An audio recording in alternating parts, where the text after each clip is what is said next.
meherka Cabdillaahi Faarax Tubeec iyo Hibaaq Axmed Aw Xuseen oo ka qabsoomay magaalada Hargeysa ee caasimadda Soomaaliland.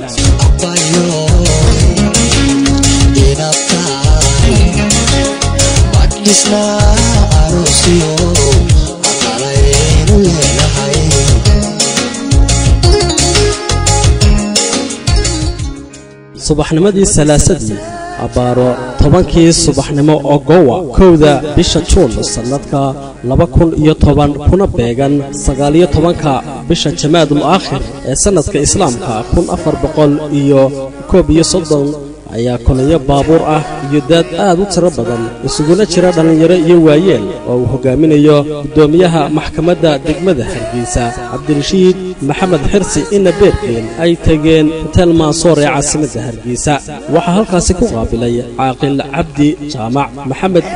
Cumar iyo Yuusuf Xaaji Cali oo horkacaya dhalinyaro iyo waayeel tiradoodu ay badnayd waxa qaabilaadoodu ay ka qabsoontay hoolka shirarka iyo xafladaha hoodaale ee hotelka Mansour kulayaal caasimadda Soomaaliland ee Hargeysa bilan waxa goobta ku sugnaa maamulaha masjidka Cali Mataan Sheekh Maxamed Aadan Ismaaciil Shaqale Caaqil Bakayr Dr. Aadan Yuusuf Abakar iyo Dr. Maxamed Yuusuf Aw Cali Culumo iyo sidoo kale koox sawir qaadayaal ah oo ay hogaaminayeen xarunta Tobwan ee Hargeysa iyo hawlwadeennada shabakadda wararka ee Gabel News waxa la guntay xigmadii meherka iyadoo halkaasi la isugu xalaaleeyay Cabdillaahi Faarax Tubeec iyo Hibaaq Axmed Aw Xuseen kala gudoon kadib waxa madasha oo in yartu ay isqabatay hadallo kaftan laab xarasho ah iyo isbarasho halkaasi ka jeediyay gudoomiyaha maxkamadda degmada Hargeysa Cabdirashiid Maxamed Xirsi oo ku magac dheer ina beergeela Ismaaciil Shaqale iyo Sheekh Maxamed Aadan iyada oo loo duceeyay lamaanaha cusub ee Cabdillaahi Faarax Tubeec iyo Hibaaq Axmed Aw Xuseen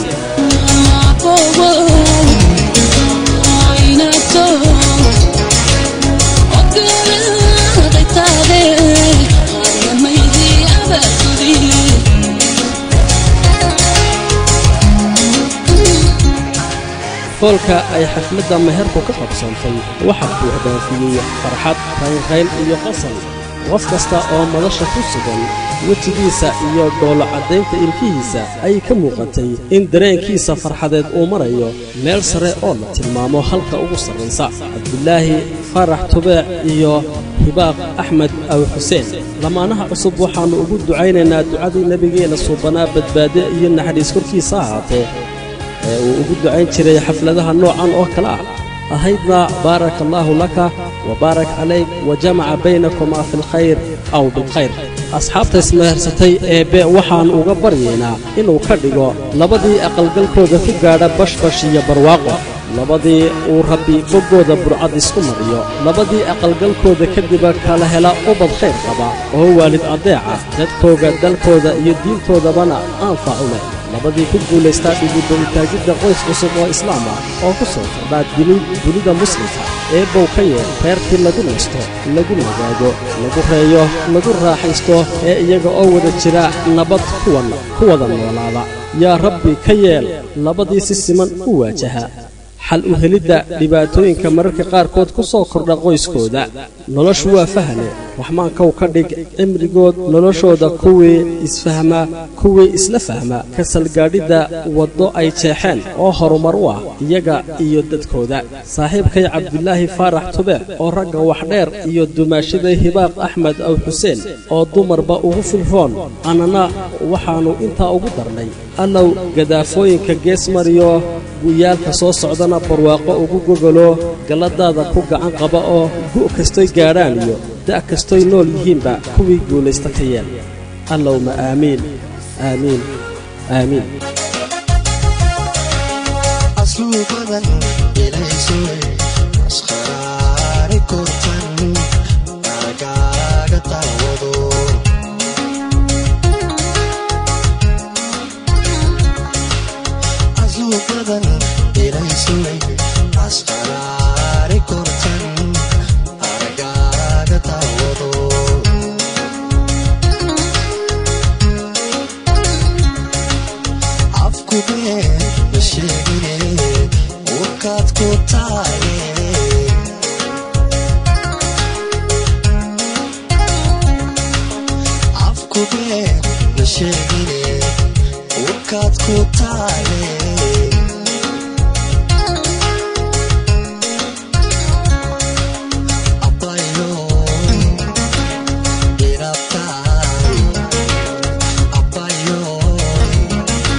badisna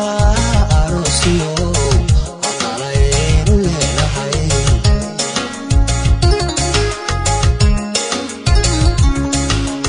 abayo inabtaay abayo inabtaay badisna arosiyo aqalaynu leedahay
Badisna arosiyo aqalaynu leedahay